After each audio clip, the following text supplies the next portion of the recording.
Hello guys, welcome to Reverse Engineering Songs. My name is Marc from Jazz Guitar Lessons, and in this video we're going to of course tackle Blue Bossa, which is a great Kenny Dorham standard. It is found on Joe Anderson page 1. I'm not going to play any of the record now as to not get sued by YouTube, but the point is we're going to look into the form, the chords, the scales, and do a bit of a harmonic analysis in just a few short minutes. So let's get going right away. So one of the things I like to do is determine right away the key of the song. So it's hard to determine in jazz because often the key is not necessarily the one we're going to start on, and I'm going to get scribbling here right away on my tablet. Don't worry, this is not going away. But the thing with this song is it does start with a C minor. We get a pretty good indicator of a key signature, which is 3 flats, which is, you know, E flat major, C minor relative. And often when we have a cadence that ends with the C minor, it's a good indication that's what the song is in. That's the thing I tell my students with jazz, like, don't look at the first chord, look at the last chord. It gives you which key it's in. Okay, cool. So we have the key of C minor. So I'm just going to write this at the top, just for clarity. And of course it's in 4/4. And it says Blue Bossa. It's sort of played in a straight thing. It's not a Brazilian thing, so it's not a true bossa. But it's like, okay, this is where it's going. And then what I like to do then is to look at the structure. So the structure of this chart is pretty odd because this is 4 bars, but actually the song starts here. So we get 1, 2, and then 3 bars. So I don't like that as it's not very symmetrical.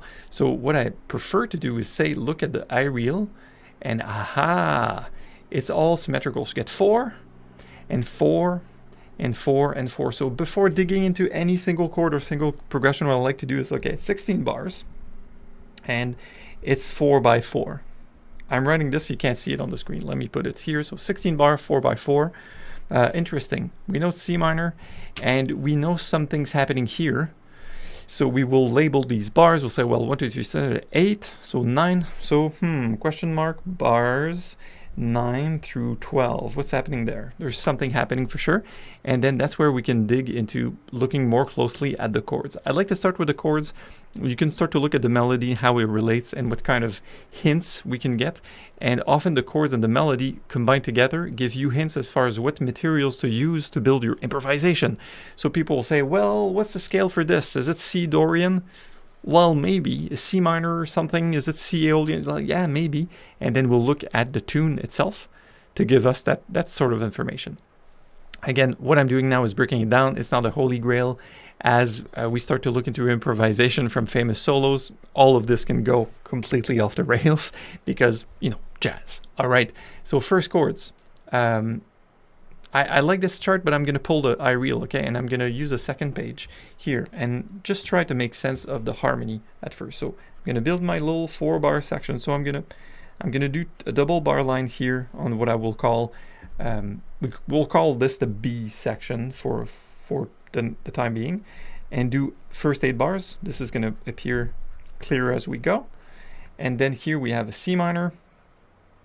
I'm going to write it on staff. C minor 7, we have an F minor 7. These little like percentage sign means repeating. So this is 2 bars of C minor, this is 2 bars of F minor, perfect. I got this on the right. Then I'm going to call this the A section, so square letter section. And then we have a final section at the bottom as well. I'm doing this out of order, sorry. Feel free, you know, grab a sheet of paper. I'm going to call it the one section C, even though it doesn't really have 3 sections, like one big long thing. But what I'd recommend is if you could grab a sheet of paper and if you could work up these steps yourself without me, it means you really understand the song. Easy. So we got C minor, we got F minor. Okay, that's done. Then we get D. That symbol, people will write it like this, like a split. So this is D diminished, this is D split. And people call this half diminished. Or the nomenclature I prefer to use myself. Sorry, let me go back and remove that. Okay. The nomenclature I love is D minor 7, flat 5. It's hard to pronounce, but it makes more sense. And G7, flat 9. And back to C minor of sorts. Also C minor 7. Cool. Let's jump to section C. Again, there's plenty of ways we could have subdivided the sections, by the way, guys. So this is just one way to do it. then a C minor 7, and then look at that, you get 2 beats per chord for a good old D minor 7 flat 5, G7 flat 9. Okay, good.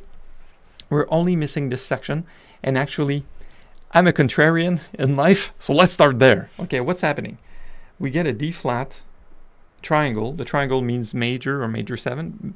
I'll just put a triangle, not even put a 7th or a 9th. And then here we have an E flat minor 7th, followed by an A flat 7. So I'm going to just tell you right away what's happening is that the key of the key center is this, and temporarily we go from the key of the song, which is C minor, and we contrast this to D flat 7. So the song is in C minor, and the 9 bars here, what we call B, well, it is in the key of D flat major. Now some of you guys will go, okay, there's a C minor, then there's a D flat a major, and we go, what's the link between these two?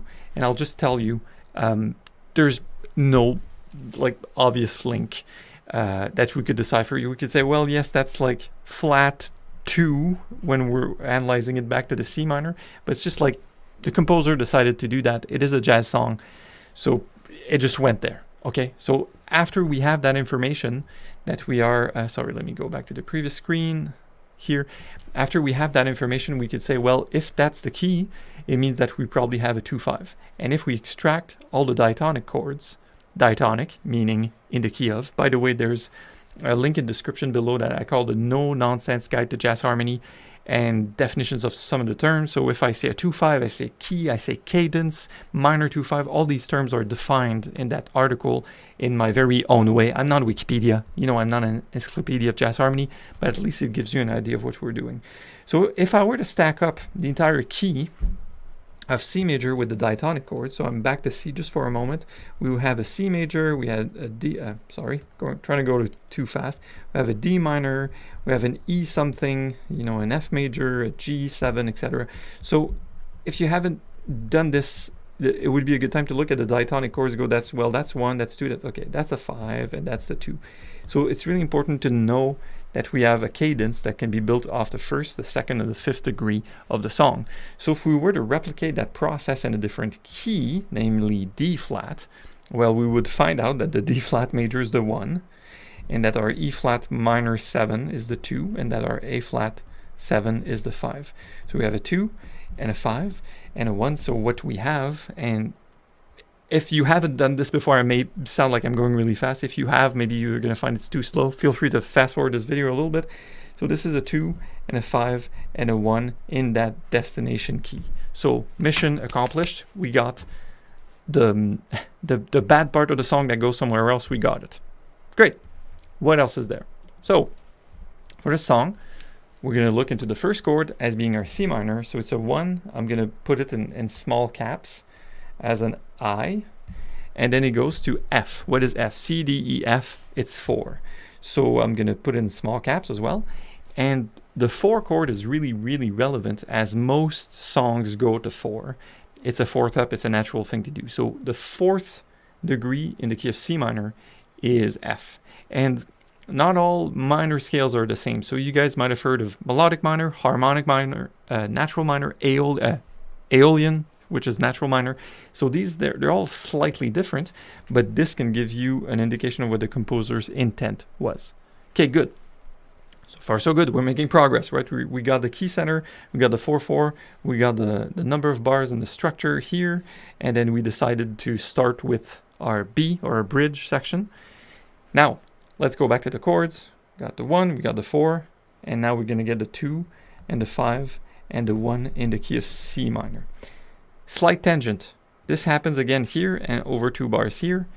And the reason I'm going to tell you a slight tangent is if we have the concept of a minor 2/5. So if we have a 2/5/1 in the key of C major, we've already determined that it's D minor 7, G7, C major, right? If our destination chord is instead C minor, it means that the 2 and the 5, which I'll put question marks, are coming also from minor. And one of the best ways to explain this at first is to consider that harmony, let me spell this out, harmony, as coming from harmonic minor scale. Harmonic minor scale. So the harmonic minor scale for the chords, it's not always the case melodically, but it's sort of a remnant of an old age of like Baroque and classical music. And the C harmonic minor scale, you can write it with 3 flats like this at the clef, if you wanted. That's supposed to be an A flat, by the way. So it says C minor harmonic. It contains all the notes of C major except 2. So I'm going to actually scratch that. Scratch it. So I'm not going to write on staff to keep things simple. Move my big face. So C, D, E, F, G, A, B. What we need to do is have an E flat and have an A flat. And now we have C harmonic minor. It's going to help us determine which 2 chords we have. And I'll just sort of spoiler alert. It's a D minor 7, flat 5. Yeah. It's here. And it's a G7 flat 9 of sorts. It originates from harmonizing the C harmonic minor scale. So look at that. If we look at the song, we're like, well, we got it here, we got it here, we got it there. Pretty good indication that the composer was like, yeah, we're in C minor. Like, look, we are really playing the song in C minor. All right, so that's giving us a good indication. We're going to be in 1, in the key of 1, which is here. And then we're going to do a little pass towards 4 because it's fairly nice. It sounds good. Then we're going to have our cadence to reestablish in C minor. Then we're going to sort of take a detour. It's the bridge. It's a very short bridge. B section, go to the neighbors. Like, go somewhere in the neighborhood. It's not too far. It's pretty cool.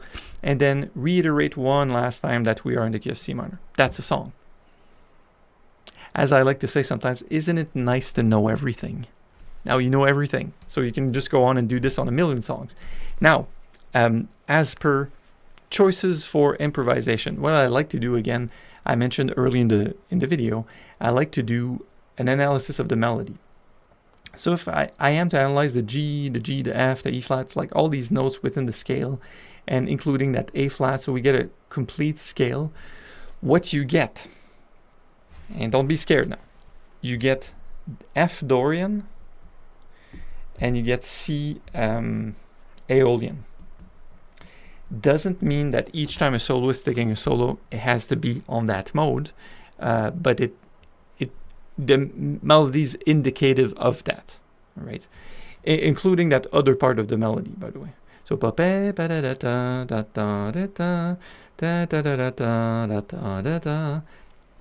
that's that. The same way this part is pretty much spelling out D flat major. Okay, so it's not an obligation, but it gives us the mood and the flavor of the tune. Probably, most likely, that if we analyze that record, we listen to Kenny, we listen to Joe, we're going to get passes where they use C harmonic minor over there to get that B natural resolving into that. That's a third of G, or even G altered, or G diminished, or G whatever, because they're jazz players and they just want to express like further ideas. But that's what the song gives us as far as song materials, okay? So just a side note on that key signature. I didn't want to write too much stuff on staff here, but that's E flat major, relative major, C minor. So we've already established this. So relative major is E flat major. That's why we got this clef. The clef is interesting because it indicates the notes that need to be flat or sharp. So we have that tonality by just writing out the note names. So if I write from E to E on the staff here, and I have these 3 flats, I'm going to guarantee that I'm in E flat major, right? So I'm going to guarantee also I'm in C minor, but that clef gives you C natural minor. It doesn't give you C harmonic minor, melodic minor. That doesn't work. So the relatives are always from major to a natural minor. And here, that's where the composer has that, but then can add accidentals if they wanted, right? So that's another indication. Well, this was written like a C Aeolian. It's like, yeah, it was like actually, and then F Dorian. So remember, if you know your modes, if you were to go back to the key of E flat major, you get, of course, an E flat chord, but then the second degree is an F minor 7.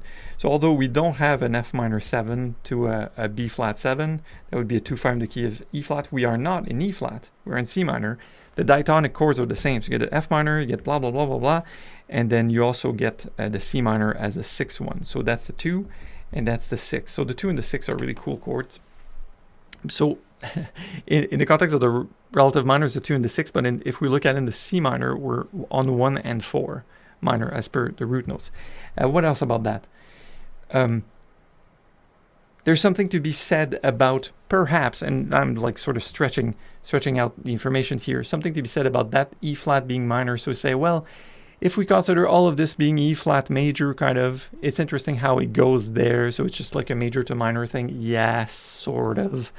And the fact that there's an A flat chord in the key of E flat major as well, but it's a major chord, right? It's a 4. So there's a bit of that, but it's like I wouldn't want to push it. What I love to tell you is that this chord and this chord are only one note away, and I will leave you with that thought. So the voice leading is very good. I'll just do that on staff here on a separate sheet altogether. So let's put D minor 7 flat 5 here, not on staff, just as notes. So D, F, A flat, C. You're still with me? Yeah. Then what about the other one, D flat major? So it's a D flat, and you've guessed it. Yeah. So this is the same, this is the same, this is the same, just this is changing. So it's an interesting thing that there's just a lot of common notes between a D flat major and a D minor 7 flat 5. It just so happens that these two things seem to be linked, but they're not linked functionally. It's just like, oh, this is the way it is. We could we could probably say, like, another way of saying this is the D flat major is a borrowing from C something. It's not C minor anymore. It's C something else. It would be a mode of C minor. So we could call it parallel minor or modal borrowing, or classical musicians, French guys will say mode mixed. So it's like mixed modes of that. So not only can I extract all the chords from a key like this, we've done harmonic minor, we've done C major here, we've done D flat, so there's all these sequences. But if I did C mode X, and I repeated that for all the modes, I will also get seven more chords, and those chords are all available all the time in the context. So there's a context of secondary dominance, which we haven't really addressed. So I think that's enough for our analysis on Blue Bossa. Thanks for watching, guys. So if you have any questions, please comment. If you have anything you'd like me to have covered in a song reverse engineering in the future, please leave it in a comment or contact me directly. Please like and subscribe to this channel. This is absolutely for free, guys. I mean, can't get better than this. And like and subscribe, and I'll see you on the website. There's plenty of blog posts about chord melody, arrangements, scales, improv, comping in a jazz style. It's over jazzguitarlessons.net/blog. See you in the next video. Thank you.